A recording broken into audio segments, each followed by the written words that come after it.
What was your first memory with the trumpet, and when did you begin to practice it? Well, I first got a trumpet when I was 10 years old, and my first memory, sadly enough, is that I dropped the trumpet on the floor and damaging the bell pretty badly. So at first, I wasn't even sure what my trumpet was supposed to look like because right off the bat, I started with a damaged bell. Soon thereafter, I got it fixed and realized what the bell is actually supposed to look like. I played in the school band like a lot of music students in the United States, the way a lot of folks get started in the public school band program, and got my first serious teacher when I was 14 years old, when my family moved to the Washington, D.C. area, and I started studying with Denny Edelbrock, who was in the Army Brass Quintet at the time, and who turned out to be a fantastic teacher for me, and that was when I was 14. Do you remember what your first equipment was? The first mouthpiece and the first inscription? The first equipment I had a Con student model that I began on, and I just played the mouthpiece that came in with the trumpet, and it was just a standard 7C size mouthpiece. Soon thereafter, my first professional one was a Benge trumpet that I got when I was 13, and I pretty quickly, by the time I was in high school, started playing a Schilke 15 mouthpiece, and then switched to a 17D, which I played throughout high school. What is your trumpet and mouthpiece model today? Well, I've been a Yamaha performing artist for 23 years now, since 1995, and I'm using this one here. My B-flat is the large bore Xeno, the new Xeno model, and I'm playing a pickup brass mouthpiece. That is something of a prototype. He calls it the Rex Omni, and this version is 3.2. We're still looking at something that's going to be sold, a new version, and it's pretty close to a 1.5C. I play all Yamahas now, so I've got a variety of instruments that I play on a regular basis, ranging from the typical piccolo trumpet and flugelhorn and E-flat trumpet to something far more unusual, and that's the slide trumpet, which was a prototype that Yamaha made back in 2012. And so I've got quite an array of instruments. How was your preparation to become a professional musician? Well, I started my preparation when I was about 14. That's when I decided I wanted to be a professional musician. The problem was at that point, of course, I didn't really know what that meant. So I was quite reliant upon my teacher to guide me and help me to acquire the skills I needed. I mean, I had a lot of problems initially with playing with too much muscle and not enough flexibility, and so I had a lot to work through. But that's where it began, was when I was in high school. When I was very serious, I started practicing about 4 hours a day when I was 14.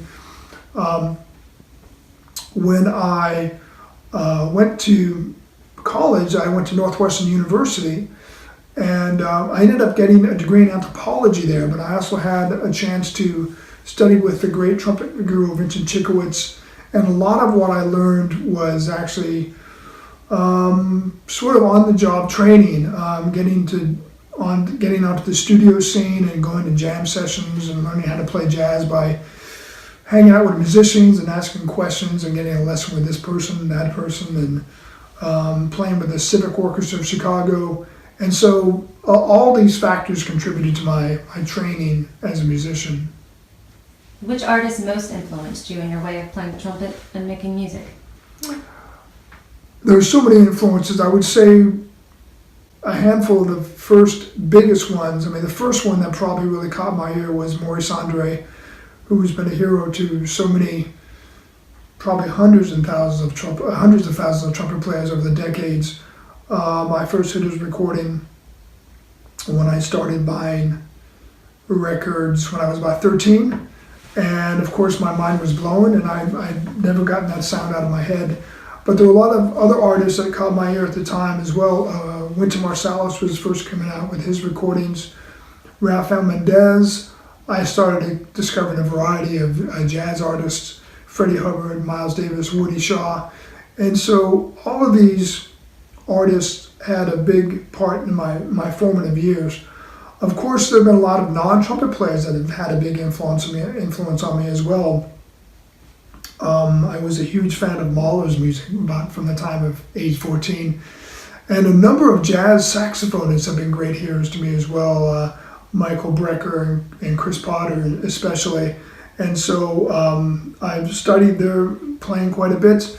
And I've also had a number of vocalists that I've been a huge fan of over the years that I think have had a big influence on me. One of them is a singer who's not terribly well known, but her name is Jan Digatani, and she was a professor at Eastman School of Music. And she has maybe the most beautiful tone I've ever heard of any instrument. And I have a recording of hers singing music by Charles Ives, and this had a huge influence on me in terms of how I thought about sound, color, and phrasing. Do you remember what your main goals early in your career were? Looking at your trajectory, do you feel you had gone through those goals? Well, early on I wanted to be in an orchestra, and I ended up not really doing that. I did get a lot of orchestral playing when I was younger, but really I was about 19 when I started realizing I might have a better future as a soloist and as a chamber musician and a jazz musician, so I started pursuing all those different areas. And even early on, I was always fascinated with jazz, although I didn't learn much about improvisation when I was a teenager. It was after that.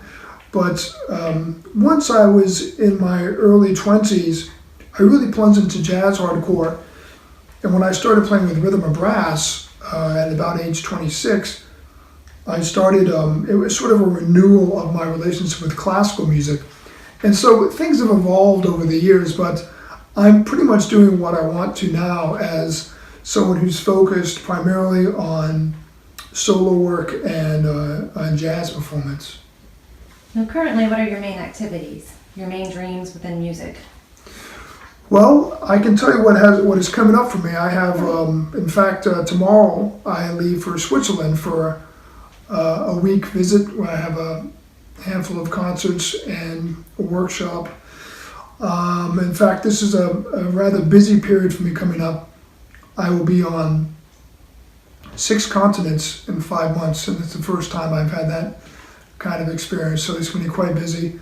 So a lot of what I'm doing now is focused on my new album, which features new concertos by Alan Mazzuti, Tony Plogue, Jim Stevenson, and British composer Andy Scott. I'm getting these pieces programmed everywhere I can, with wind ensembles, brass bands, and orchestras, and also do my fairly usual appearances as a jazz soloist, getting to play some of my music as well as some music that's been written for me on occasion. So that's what's coming up for me in the near future: Switzerland, and then I am this is the University of South Carolina. Then a visit to Uganda, and then I have to I'm going to Australia. And I believe maybe a visit to England, still trying to sort that out, and a visit to Japan, and then Brazil in January. And I'm also going to be with the brass band Battle Creek in December. I usually play with those guys at least twice a year. How do you reconcile work life with all your activities, shows, tours, and studios, with your daily routine? How do you make time to practice in your favorite studies? Well, it's a challenge. I have a lovely wife who is kind enough to be actually asking the questions for me at this point in the interview. And I have a couple of dogs, and I have my job at VCU, as well as all the practice that I need to do. So life is full, it is busy, and mostly I try to do a lot of planning. So this involves, in addition to my sort of getting through the day, there are daily routines involving workouts and involving just sort of logistics. I have to plan my practicing. I have to plan around my lessons and my other work at the university. So it's a lot of work. I try to keep a sense of balance and try to figure out what it is that might be missing that I need to focus on in the coming days and weeks. And so I make adjustments as I go and just sort of hope for the best. What are your main tips for anyone who wants to become a professional musician? My first tip is just to go for total immersion in whatever it is that is drawing you in. You're going to be told that you're supposed to do or play certain things by a lot of people, and a lot of it may be true in terms of the skills you need to acquire, but ultimately you need to pursue the music that really speaks to you. If you are really drawn to orchestral music and you feel like that's your calling and continues to be your calling, you have to plunge into that direction. With jazz, it's the same, or with solo music, chamber music, whatever really speaks to you and draws you in, you have to go for full immersion. Know that there's always someone who's probably practicing more than you are, and this person may be your competition. So make sure you have a sense of how much work needs to be done. Find mentors. You should always have a great teacher or more than one teacher to help guide you to do what it is you want to do. And ideally, your best mentors are going to be people who are doing something that you would like to be doing. Would you like trumpet lovers to honor someone in this interview? Some idol, family member, someone important in your life? Well, someone I would like to honor is a dear friend and someone who's been through an incredibly difficult experience in recent years, and that's Ryan Anthony. Ryan has become a standard bearer for courage in the music world in recent years with his battle with cancer and his having established the Cancer Blows movement through the Ryan Anthony Foundation. He's been very public about his battle and creating awareness for this disease, and he's a true inspiration to all of us. And so I would like to honor Ryan with this interview. Could you leave a final message for all the trumpet lovers in the world?